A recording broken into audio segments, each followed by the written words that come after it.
Welcome back to AfriFreedomChannel, your home for bold, unapologetic commentary on African politics, revolutionary movements, and the battles shaping the future of our continent.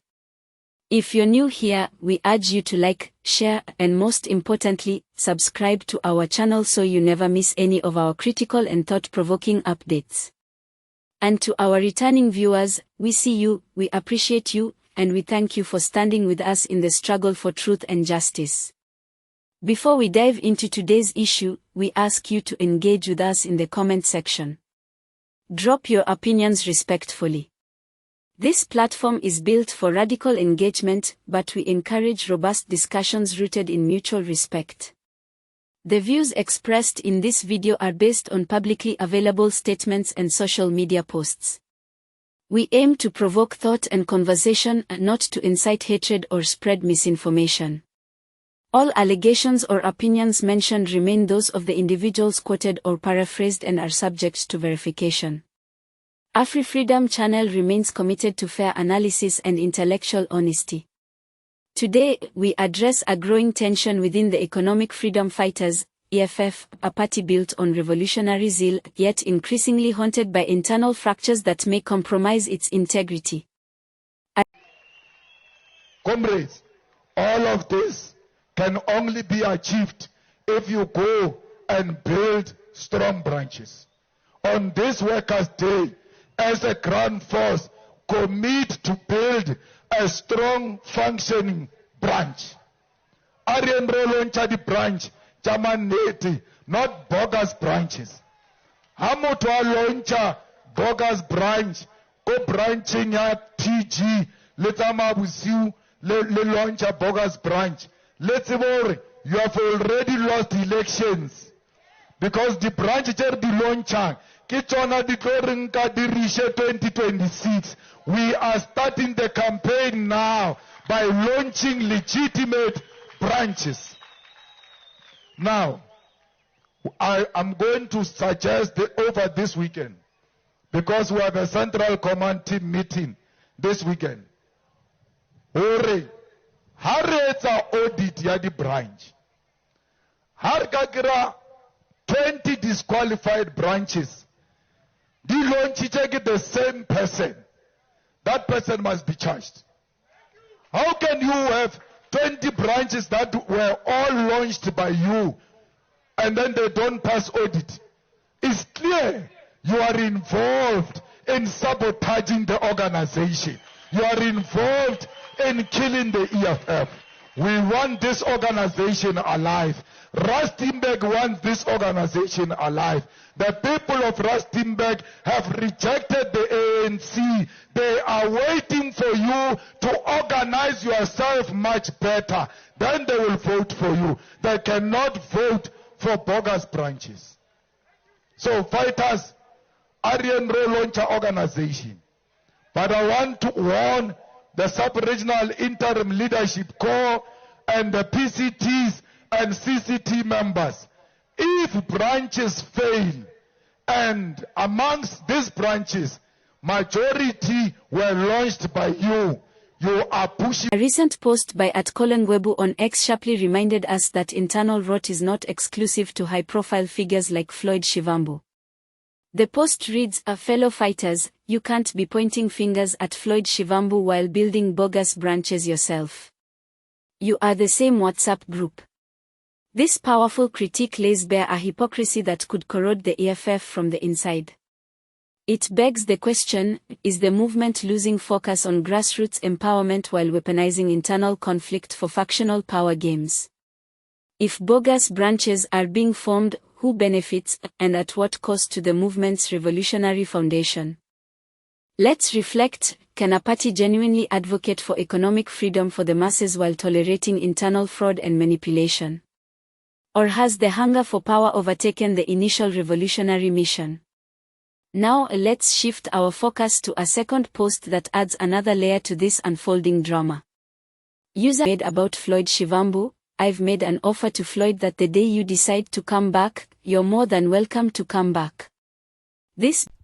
Thank you very much, members of the media, the officials of the EFF,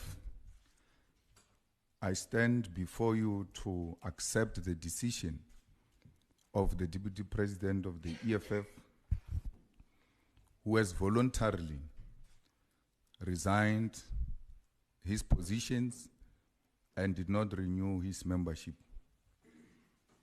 When he sent me a letter yesterday, I felt the same pain when I received the news of the passing away of my mother.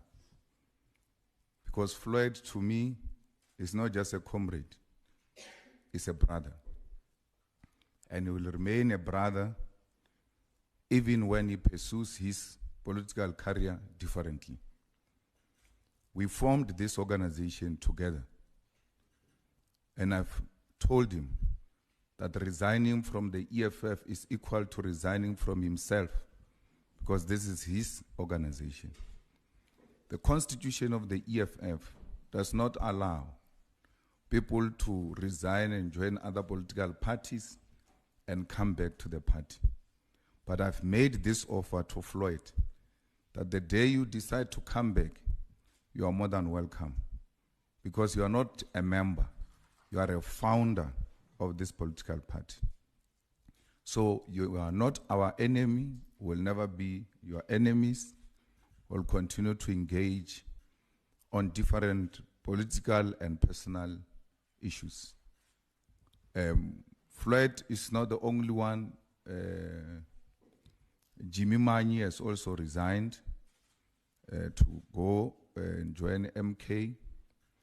And there will be many others who are going to leave the EFF because they've got their loyalty and support to the Deputy President. So fighters on the ground should be prepared for more people to follow. And this should not serve as a point of collapse for the EFF. This is a testing moment. The organization that has lived beyond 10 years has never been through this testing moment. The EFF will have to pass this test or it will have to die. And we, as members and leaders of the EFF, will defend its life, will make sure it lives forever for generations to come. It is the responsibility of the provincial leaders, the regional leaders, and the branch leaders to consolidate the ground and strengthen the branches of the EFF. This is not the end. It's a beginning of a journey, because we've turned 10 years and this is a new chapter for the EFF. So you can be rest assured that we are not going to be howling insult at each other. We are not going to be speaking bad about each other. Individuals make individual political decisions, and they will stand by those decisions. We all write our own individual history, and the Deputy President has decided to write his own history. Begs a deeply political and emotional question: does this offer still stand today? And if it does, what does that say about the seriousness of the allegations leveled against Floyd and about Julius Malema's leadership approach? Could it be that political loyalty is valued more than integrity? Or is Julius demonstrating a strategic long game, keeping the door open to a comrade despite growing public discontent? Does this suggest a reluctance to sever ties that may be damaging the party's image, or is it a sign of maturity in political leadership? And to you, the viewer, how would you interpret Julius Malema's silence or ongoing association with Floyd Shivambu in light of these public criticisms? Is it weakness or calculated strength? These questions are more than just political banter, they touch the soul of what it means to build a movement for the people, by the people. A party that claims to speak for the voiceless must be held to the highest standards internally, not just in rhetoric but in practice. So, where does the EFF stand today? Is it still the uncompromising voice of the working class, or is it at risk of becoming just another political vehicle compromised by ambition, inner sabotage, and selective accountability? To the viewers of AfriFreedomChannel, we pose this critical question: can a revolution survive if its branches are built on lies, and its leadership shields the accused in the name of unity? We invite you to drop your thoughts in the comment section below. Speak your mind respectfully, but boldly. Let your voice be heard. This platform exists because your voice matters. If you found value in this discussion, subscribe to AfriFreedomChannel and make sure to turn on notifications so you never miss a beat in Africa's political transformation. Share this video with those who care about justice, accountability, and truth. Until next time, stay conscious, stay questioning, and never stop fighting for freedom.